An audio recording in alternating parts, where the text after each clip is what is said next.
Son las 7 de la mañana con 29 minutos, tiempo de hacer contacto gracias a la tecnología con nuestro siguiente invitado. Se trata del ingeniero Rodrigo Gómez de la Torre, presidente de la Cámara de Agricultura de la Primera Zona, a quien agradecemos por atender este llamado. Rodrigo, te saludamos desde el panel central de América Quito, Ramiro Díaz y Jorge Ñacato, para hacer un análisis de este sector en época de pandemia. Y empiezo preguntándote precisamente cuál es la afectación que se registra en esta crisis sanitaria a este sector tan importante para el país. Buenos días, Rodrigo, te escuchamos. Muy buenos días a todos los radioescuchas, a los internautas que nos están viendo. Jorge, qué grato saludarte, igual a ti, Ramiro. Pues creo que cuando hablamos del sector agropecuario y hacemos un balance de lo que ha sido este semestre, vemos que el primer impacto que tuvimos fue una caída de consumo internacional que derivó en una importante caída de precios para lo que es agroexportación. Tuvimos problemas y fue público el tema de camarón, se movieron las fechas en China, los grandes consumidores, se cerraron mercados en Europa por el tema flores, se redujo el precio del banano. A inicios de pandemia comenzamos a ver la importantísima necesidad de entender que las cadenas productivas son totalmente, trabajan de manera articulada y conjunta. Los productores, obviamente, inclusive por aspectos biológicos, tanto de plantas como de animales, no había cómo apagarles, no había cómo ponerles en cuarentena como poder una máquina.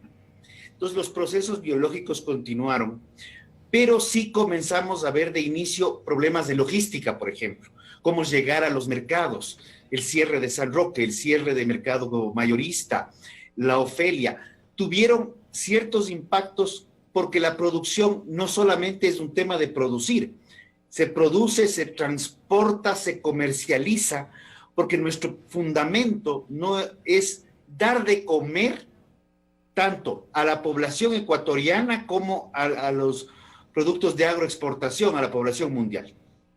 Eso ha ido mejorando, los problemas internos se han ido superando, pero claro, post pandemia, 100 días después, también hemos visto que hay una caída y una importante reducción en consumo.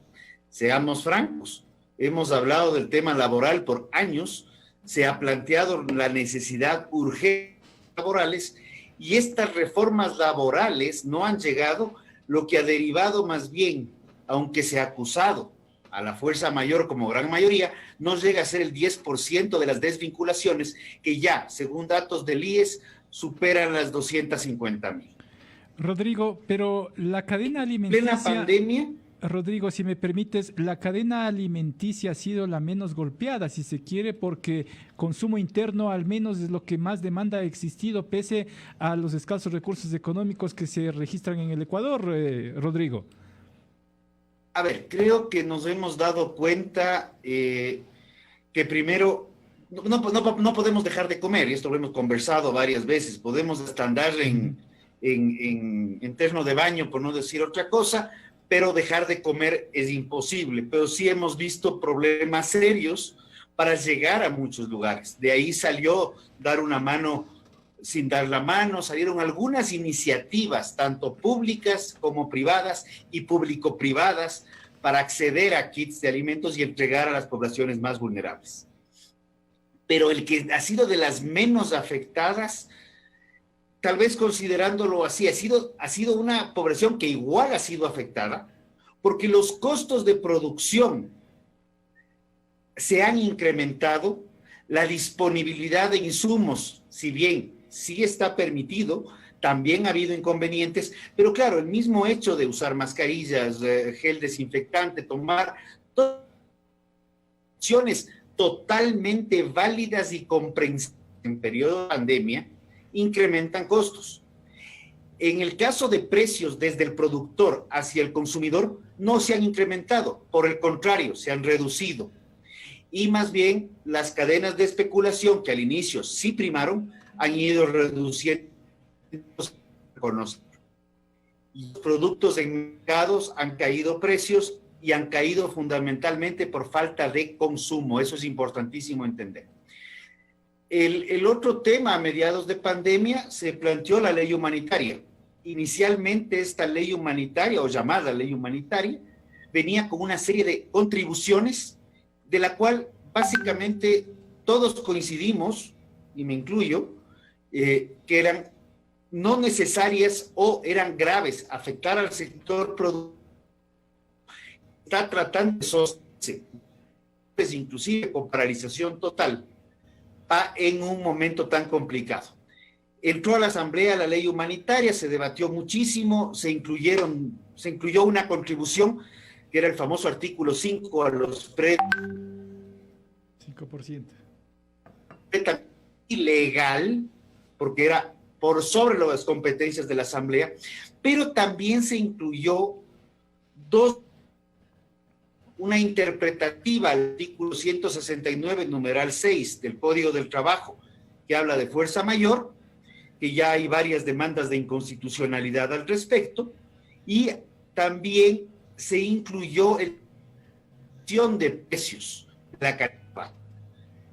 Esta fijación de precios de la canasta básica no es algo nuevo en el Ecuador, curiosamente, así como el artículo 169 ha estado décadas en el Código y nunca ha habido problemas, y se ha aplicado en muchas ocasiones. En el caso de la fijación de precios, yo recuerdo que algo se aplicó en los años 2008, 2009, pero ha sido algo que estaba en la Ley de Defensa del Consumidor. El tema de fijación de precios con el preámbulo y fijamos el precio hacia afuera, decimos que suena bonito. Es una medida extremadamente populista, en teoría, para controlar al intermediario abusivo, porque también hay intermediarios no abusivos. Pero lamentablemente la fijación de precios, lo que sucede es que le fijan el precio al consumidor final. El intermediario, que usualmente es un informal, no cambia en absolutamente nada, y al que le terminan pateando por dos lados es al productor, al que le dicen: usted tiene leche, usted tiene papas, usted tiene habas, usted tiene muchos productos que en su gran mayoría son perecibles, y le dicen: a ese precio o no les llevo. Y vienen los otros problemas. Entonces, regreso a la fijación de precios, planteada hace más de una década en Venezuela.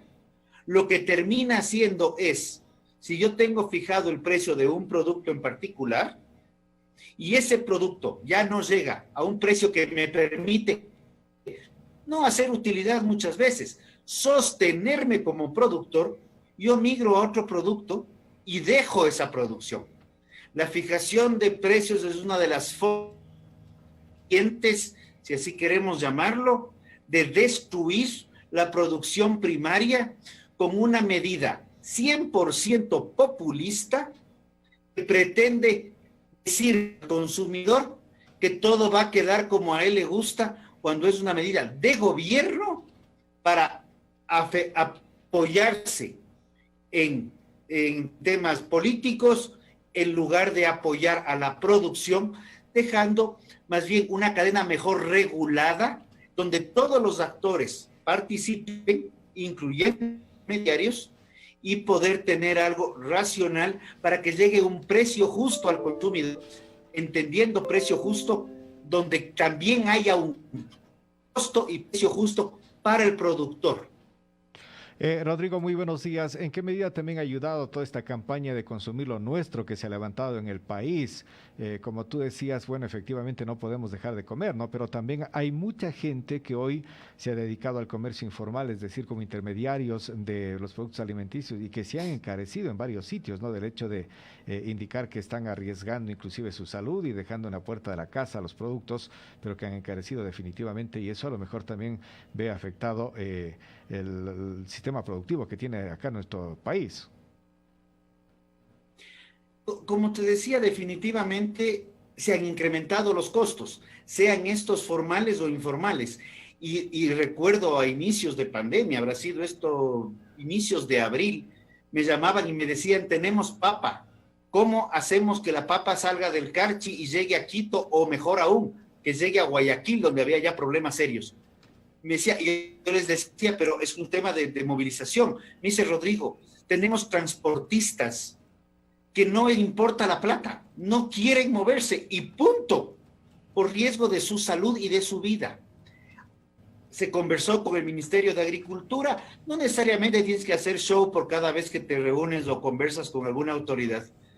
Y ya hablamos, y de hecho con el Ministerio de la Producción y Agricultura se conformaron los corredores logísticos, precisamente para brindar seguridad al transportista de poder salir de un lugar seguro, acopiando la producción y llegar a mercados para consumidores finales. Creo que ese es uno de los temas importantísimos que se han tratado. Y como digo, y algo curioso, y esto sí es algo muy curioso. Perdón, Jorge, me robo unos segunditos. Cuando la ley humanitaria en segundo debate salió de la Asamblea, entró al veto, y voy a reconocer, y yo soy bastante crítico muchas veces, pero en el veto se corrigió las distorsiones que puso la Asamblea por ejemplo, en el tema de fijación de precios, a un control de precios, donde ya no es una fijación, ya es un control que permite mover de acuerdo a la dinámica de costos. No es que es ideal, pero es mucho mejor. Y en el caso de la interpretativa, fuera de norma, pero la interpretativa al 169 numeral 6 sí permitía la reducción de la plana de una empresa para sostenerse en lugar de un cierre total. La Asamblea se pronunció buscando las mejores opciones para dañar esos dos artículos. Regresamos a fijación de precios y regresamos a decirle a una empresa que tenía que reducir un 20, un 30% de la nómina para sostenerse viva, que para poder aplicar fuerza mayor, cuando en este caso la pandemia es mundial y el gobierno fue el que decretó la cuarentena total, que tenía que cerrar las actividades, lo cual era un absurdo. Rodrigo, pero si no es la fijación de precios para evitar abusos, ¿cuál es la salida entonces, la que ustedes ven como más acertada?